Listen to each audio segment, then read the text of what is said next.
لبيك اللهم لبيك لبيك اللهم لبيك لبيك اللهم لبيك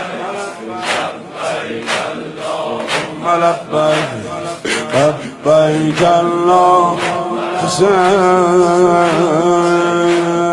معلوم ہے کہ اصل عمل ہے استغفار کے پیچھے بھی ایک عمل ہونا چاہیے. استغفار کے پیچھے کیا عمل ہونا چاہیے؟ جیسے کہ مولا نے اس خطبے کے اندر ارشاد فرمایا کہ استغفار کے ساتھ گناہوں کا تدارک کرو, جبران کرے. خدا نہ کرے نعوذ باللہ کسی نے حرام کمایا ہے, حرام کمائی کو اپنے اندر سے نکالے, ورنہ کہاں کی استغفار.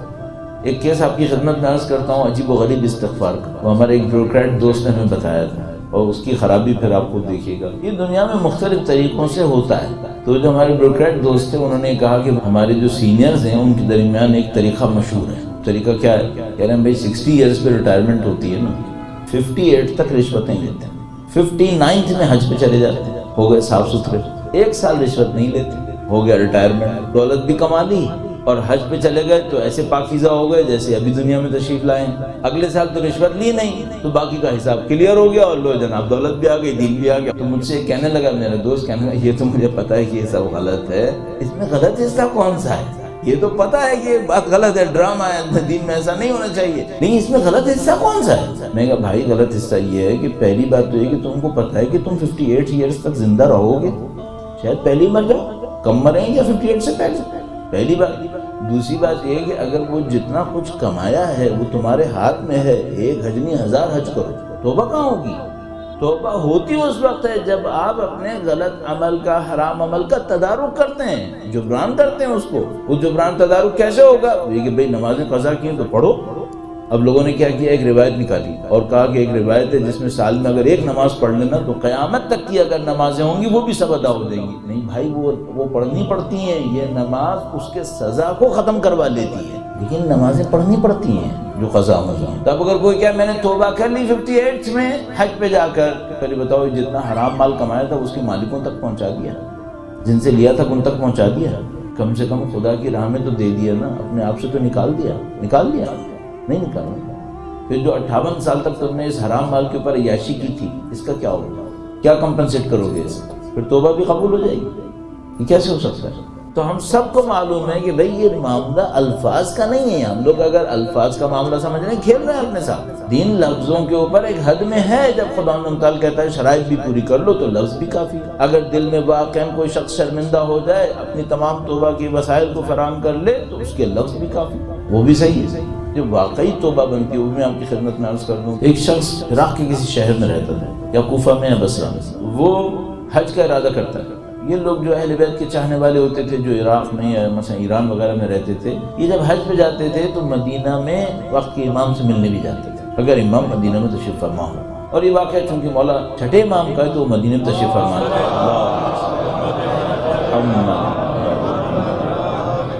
تو معلوم تھا کہ اہل بیت کا چاہنے والا ہے, یہ حج پہ جائے گا, پھر یہ مکہ جائے گا, مکہ کے بعد مدینہ جائے گا, مدینہ میں زیارت بھی کرے گا اور وقت کے امام کی زیارت سے بھی اپنے آپ کو مشرف کرے گا.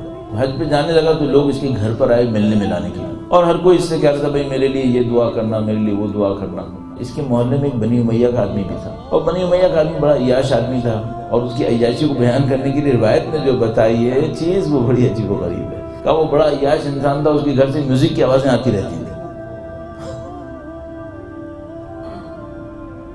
معلوم ہم لوگوں کا ہوگا کیا واقعہ؟ ہم لوگوں نے یہ سمجھا 1400 سال میں دین بھی بدل گیا ہے. نہیں, دین نہیں بدلا ہے, ہم بدلے ہیں. دین نہیں بدلتا ہے, دین ایک ہی رہتا ہے. حلال نبی کا حلال ہوگا قیامت تک, جو حرام انہوں نے کہا تو قیامت تک وہ حرام ہوگا. دین تھوڑی بدلتا ہے, ہم لوگ بدلتے ہیں. ہمارے کسٹمز, ہمارے ٹریڈیشن, ہمارے ریچولز یہ تبدیل ہو جاتے ہیں. جو 50 سال پہلے ہم لوگ اپنے خاندان کے اندر ناقابل تصور سمجھتے تھے, آج ہمارا روٹین ہے, وہ نہ کرے کوئی تو پریشان ہو جاتا ہے. اتنا تو مجھے بھی یاد ہے اپنے بچپن میں جب ٹی وی نیا نیا آیا تھا تو وہ اینکر پرسن اتنی محجبہ آتی تھی, اتنی شرافت سے آتی تھی کہ آج کی بڑی بڑی شرفا خاندان کی لڑکیاں ایسے نہیں آئیں گی. سلو پوائزن دے کے مار دیا, سلو پوائزن دیا, مار دیا. اچھا, اب ہم لوگ ان چیزوں کو سمجھنا یہ ماڈرنائزیشن کا پارٹ ہے. ماڈرنائزیشن کا پارٹ نہیں ہے, یہ دین کو کھونے کا ایک نتیجہ ہے. ہمارے اندر وہ ساری حساسیتیں ختم ہو گئی, نعوذ باللہ تعالی.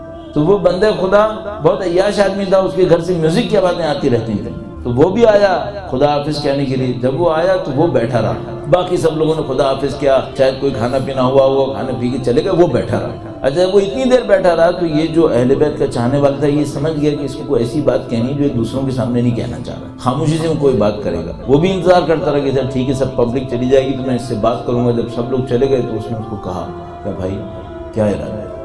کہنے لگا مجھے تم سے ایک خاص بات کہنا۔ کہنے لگا ہاں بولو۔ کہنے لگا کہ تم جاؤ گے نا اپنے امام سے ملنے کے لیے۔ اب یہ شیعہ تھا، یہ ڈر گیا کہ یہ تو بنی امیہ والا ہے، یہ تو مصیبت کرے گا، یہ تو ادھر ادھر کرنے کی کوشش کی۔ کہنے لگا نہیں مجھے معلوم ہے تم جاؤ گے، مجھے انہی سے کام ہے۔ کہنے لگا اچھا کیا کام ہے؟ کہنے لگا تم مجھے جانتے ہو نا؟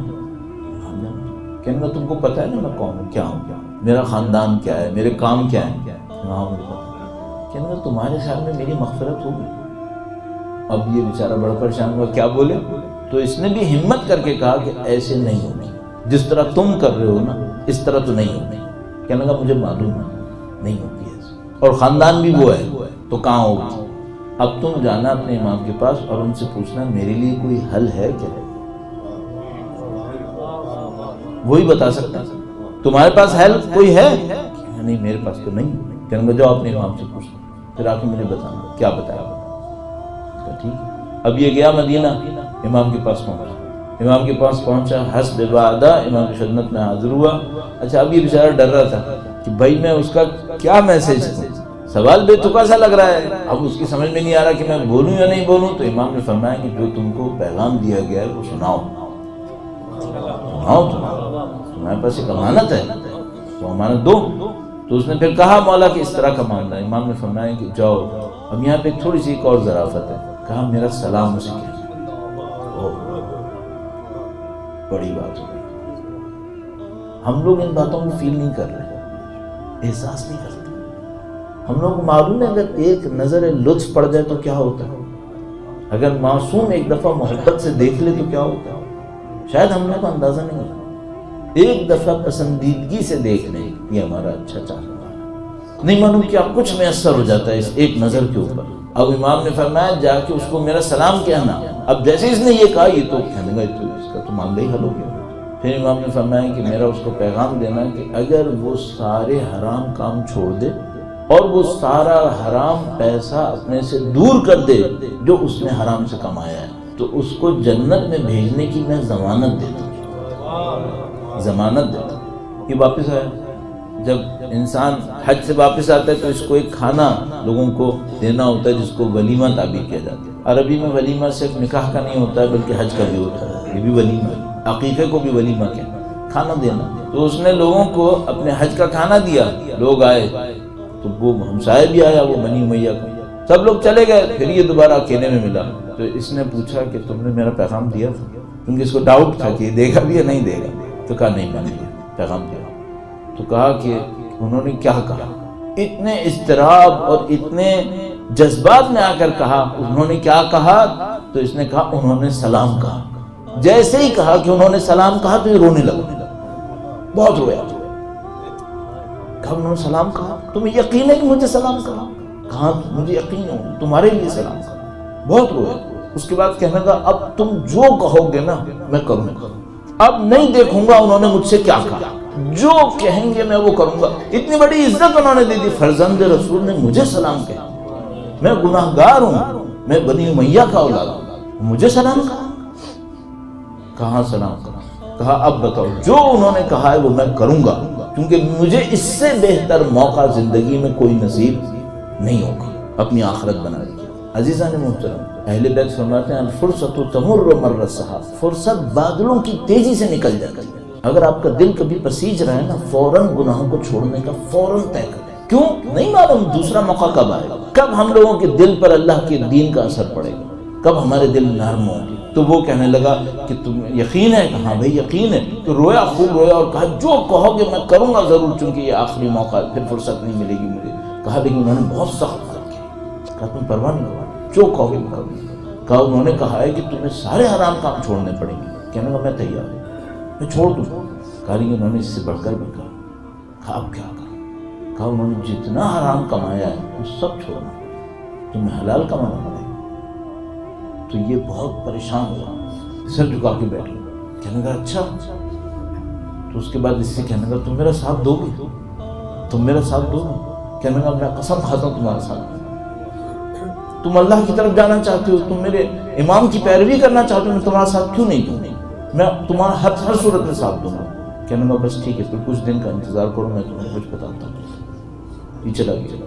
کچھ دن لگ گئے, نہیں آیا. تو یہ سوچنے کا شاید پھنس گیا ہوگا دنیا میں. ایک دن ایک آدمی اس کے پاس آیا, یہی اہل بیت کے چاہنے والے کے پاس. کہنے کا فلانی شخص نے تمہیں اپنے گھر پہ بلایا اور اس نے کہا ہے کہ یہ بہت ضروری کام.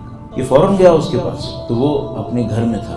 تو گھر میں داخل ہوا, ایک جگہ پر اس کے نوکروں نے کہا کہ ہم سے مالک نے کہا ہے کہ آج سے ہم سب آزاد, ہم سب لوگ جا رہے ہیں. تو اس نے کہا گھر میں کون ہے؟ کہنے کا گھر میں کوئی نہیں, صرف مالک کھڑا ہے. تو وہ اور تھوڑا سا آگے گیا تو دروازے کے پیچھے سے اس کی آواز آئی, کہنے کہ میں تمہارا بھائی یہاں پر. تو اس نے کہا تم سامنے کیوں نہیں آتے؟ کہنے کا میں نہیں آ سکتا, میرے تن کے اوپر کوئی لباس نہیں, میں نے سب اللہ کی راہ میں دے دی, میرے پاس کوئی حلال چیز نہیں ہے اپنے تن کو ڈھانپنے کے لیے. تم اپنے حلال پیسے میں مجھے ایک لباس دے دو. کہنے کا اس گھر کا کیا ہوگا؟ کہنے کا میں اللہ کی راہ میں دے چکا. غلام؟ کہنے کا سب دے چکا. تمہارے امام نے یہی کہا تھا نا, جتنا حرام سے کمایا سب دے دو. میں نے سب دے دیا. جاؤ ایک لباس لاؤ, میں کپڑے پہنوں. وہ جاتا ہے ایک لباس لے کر آتا ہے, اس کو دیتا. وہ لباس پہنتے بازار میں باہر آ گیا. کہتے تم کہاں جا رہے ہو؟ کہنے کا مزدوری کروں گا, زندگی دوبارہ شروع کروں. کہنے کا رہو گے کہاں؟ کہنے کا جب امام نے ہدایت دی ہے تو اس کا مطلب ہے کوئی بندوبست ہوگا, کچھ تو ہوگا. اسی طرح زندگی گزاری سر, اسی طرح زندگی گزارتا. اس کے بعد ایک دن ایک اور بندہ آیا اس کے پاس, کہا فلانی تم جانتے ہو اس آدمی کو؟ تمہارے قوم قبیلے کا نہیں ہے بھائی. کہنے کا ہم نے جانتا ہوں. کہنے کا اس جگہ کے اوپر وہ آدمی بیمار پڑا ہوا ہے, اس کے پاس پہنچا. جاتا ہے اس کے پاس پہنچتا ہے, دیکھتا ہے خرابے میں بیٹھا ہوا, ٹوٹی پھوٹی ایک جگہ کے اوپر بیٹھا ہوا. اس نے پوچھا کیا ہوا؟ کہنے کا بس میری زندگی گزر گئی, میرا آخری لمحہ. کہنے کا تم نے اتنی سختی اکیلے ہی گزار لی, تم نے کہا تھا کہ میں ساتھ دوں گا میں تمہارا. کہنے کا نہیں, مجھے شرم آئی کہ میں کسی سے کچھ مانگوں, اتنی سختی میں گزار لی. کہنے کا آپ کیا چاہتے ہو؟ کہنے کا بس وہی چاہتا ہوں کہ مجھے کفن دے دو اور میری زندگی ختم. اور اس کے بعد کہتا ہے کہ اپنے امام سے کہنا میں نے وعدہ پورا کیا, میں نے وعدہ پورا کیا. یہ اس کو دفنا دیتا ہے اور اس کے بعد امام کے حضور دور دور ہی التجا کرتا ہے. کہتا ہے مولا وہ آدمی اجنبی تھا ہمارے لیے, آپ کے ماننے والوں میں شامل ہو گیا. اس کے بعد اس نے آپ کے کہے پر اعتماد کرتے ہوئے اتنی بڑی قربانی دے دی, اور میں نے خود اس کو دفنا دیا. اکیلا تھا, کوئی بھی اس کے خاندان کا نہیں تھا. تو ایک دو دن کے بعد اس کی قبر میں جاتا ہے تو وہاں پہ ایک کاغذ رکھا ہوا تھا جس پہ سبز رنگ میں لکھا ہوا تھا ہم نے بھی وعدہ پورا کیا, ہم نے بھی وعدہ پورا کیا. جو کاغذ اٹھا لیتا ہے سمجھ جاتا ہے کہ امام کا. پھر اگلی دفعہ حج پہ جاتا ہے تو جب امام کے گھر میں داخل ہونے لگتا ہے تو امام کہتے ہیں تمہارا دوست جنت میں ہے. وہ اتنا لطف کرنے کو تیار ہے, وہ اتنا لطف کرنے. بنی امیہ کے فرزند کو بھی موقع دینے کو تیار ہے. اللہ